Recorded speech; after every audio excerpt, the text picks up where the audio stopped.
Meaning of exhibitionism. Exhibitionism. Exhibitionism. Exhibitionism.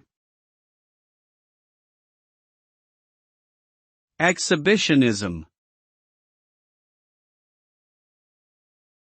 Exhibitionism is a psychological disorder that involves the exposure of one's genitals or sexual behavior to unsuspecting strangers. People who suffer from this disorder derive pleasure from exposing themselves and seeking attention. The consequences of exhibitionism can be severe, including legal repercussions and social stigma. Victims of exhibitionism may experience feelings of shame, embarrassment, or trauma.